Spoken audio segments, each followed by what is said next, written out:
Metaphor Refantazio is finally out. Hello everybody, I am Jmulls of Jmulls Gaming, and Atlus is having one stellar year, oh my god. We went from Persona 3 Reload to just an entire new IP, a game that takes the lessons from previous Atlus games and has a nice fantasy twist with all of them, but also some really cool iteration on previous design that just makes me really optimistic for the future of Atlus. So let's talk about it. Let's talk about the day one impressions for Metaphor Refantazio. Now, I had played the demo, but I didn't finish all the content in the demo, but I believe I am now past it. I am nearing the end, and it's this dungeon that I want to spend most of today talking about, because it's already showing me things that make me so excited for the rest of this game. Historically speaking, dungeon design has been one of my biggest issues with Atlus gameplay design. Games like in Persona 3 or Persona 4, the dungeons there are hyperlinear, basically just composed of a bunch of linear corridors connected with each other to go to another floor, rinse, repeat. It gets really repetitive and stale, but the gameplay is fun enough, so it keeps me engaged. However, with Persona 5, they tried a whole host of new ideas with the dungeons, having various little scenarios that can happen within them, and trying to breathe life and personality into these dungeons. Now with Metaphor Refantazio, we've had a couple tutorial dungeons. I had one optional dungeon, which was the Goblin one, and we have the Catacombs, which is the first main operation for the game. Every time that I thought I understood the scope of these dungeons, they kept impressing me. And they don't do anything out there, right? They stick to really good, solid design, and I think it's better for that reason. The Goblin dungeon is basically just like a castle filled with goblins. Whoop-de-doo. But there's some, like, crawl spaces you can climb into to get some new loot, find some new enemies, etc. And there's a whole risk-reward element with the enemy design with the goblins, because if you use a staff or a mace, they get outraged by you, and instead of trying to make a twit longer, they decide, you know what, we'll just spam these AoE attacks at you for the vibes. And the same holds for the final boss of the Goblin dungeon, but I decided, screw it, I'm gonna still rock Mage, because the boss is weak to ice, and I managed to just brute force the whole thing, and it felt great. Now, I was wildly overpowered,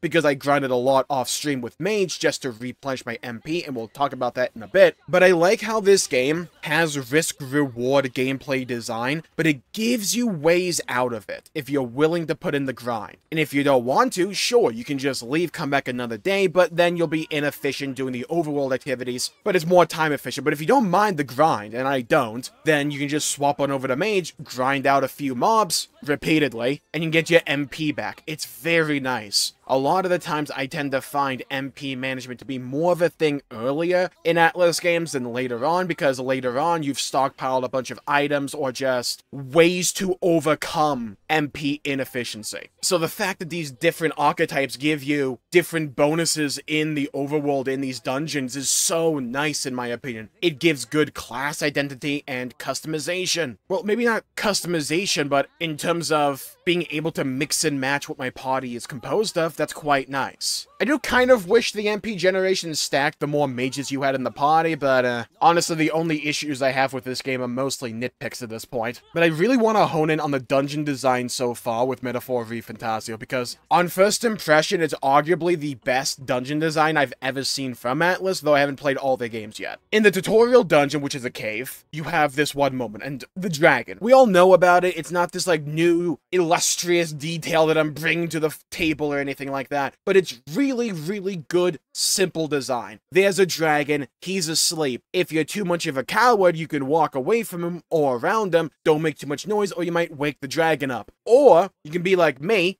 go right up to that son of a jabroni, bash him over the head a couple of times, because he may wipe you a few times, and if you are able and you are capable of overcoming the dragon, then you are rewarded with an extremely powerful sword you can later purify to become even more powerful for the warrior archetype. And it's a great great design idea. It's very simple, but it feels fantasy, you know? It's a dragon. Do you want the loot? Kill the dragon. And it gives you agency because you can just simply ignore it if you want and just use stealth. You'll miss out on the reward, but it might be safer. I love this risk-reward gameplay design that Metaphor has going for it. And I love how the game is really leaning into feeling like a fantasy experience. We had a dragon in a cave hoarding loot, we had a ruined castle filled to the brim with goblins, and now we have catacombs ruled over by a necromancer raising the dead. And it leads to the Imperial Palace. It's a journey in of itself, but it's not linear. There's quite a bit you can explore here. And it never overstays that idea. It never feels too big, and it keeps the emphasis on the gameplay. It keeps the emphasis on the combat. Now, granted, throughout most of this dungeon, I am wildly overpowered because I spend so much time grinding in the Goblin dungeon. So I'm just running through this thing, one-tapping everything as I come across it. It's kind of funny. But this dungeon is, like, surprisingly big, and there's numerous different locations inside of it. You have the catacombs.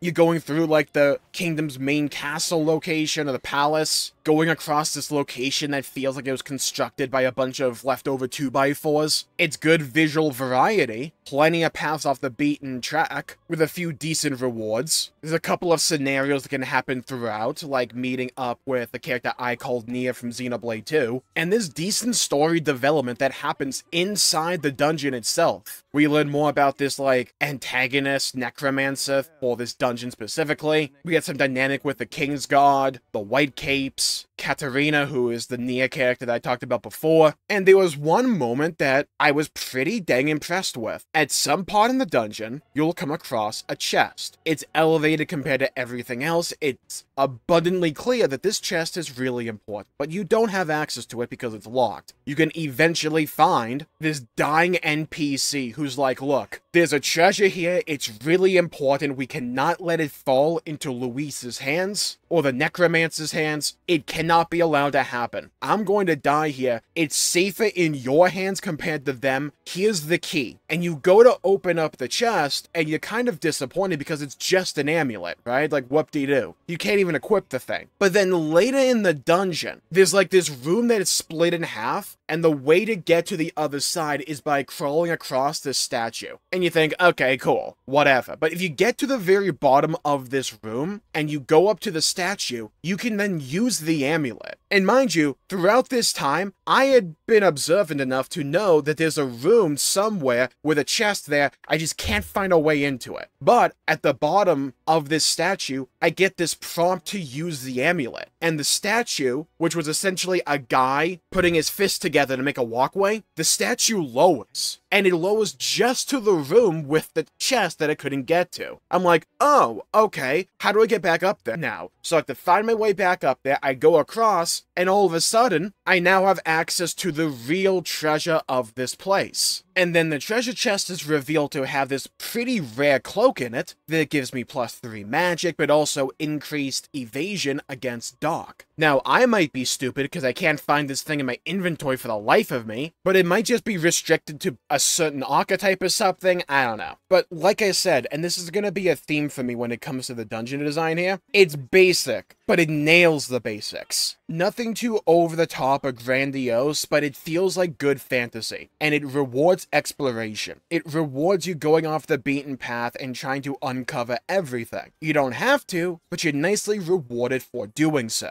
Rewards are largely appealing and nice, like that sword I got from the dragon. I'm still using that thing. It looks awesome on Stroll because it's a warrior weapon, but it changes his basic attacks to being fire damage. I got a really cool spear for Hulkenberg in the Goblin dungeon, and right now I got really cool fist weapons that I have to go back to the church to purify to really bring out entirely. And I got quite a few other pieces of loot. It's quite nice. Nothing particularly outstays its welcome. The dungeon is seemingly well-paced for what it is, and that's been a recurring theme for this game as well so far. And for me, one of Atlus's biggest weaknesses for a long time now has been dungeon design and making it really interesting, or as interesting as the actual gameplay. I think they're making a valiant step in the right direction with Metaphor Refantazio. I like how this, like, catacomb main dungeon has a story that is unfolding unfolding throughout. There's decent enemy variety, and a good sense of exploration. And it makes me curious to see, well, what does the rest of this game hold for me? And it's one of the subtle nuances of Metaphor's gameplay design that I really appreciate, and that's risk-reward, but you can always dig yourself out of a hole. It may require grinding, but you can dig yourself out of it. For instance, the dungeons are particularly long, so if you don't want to spend a lot of time grinding, you'll probably want to spend 2 or 3 in-game days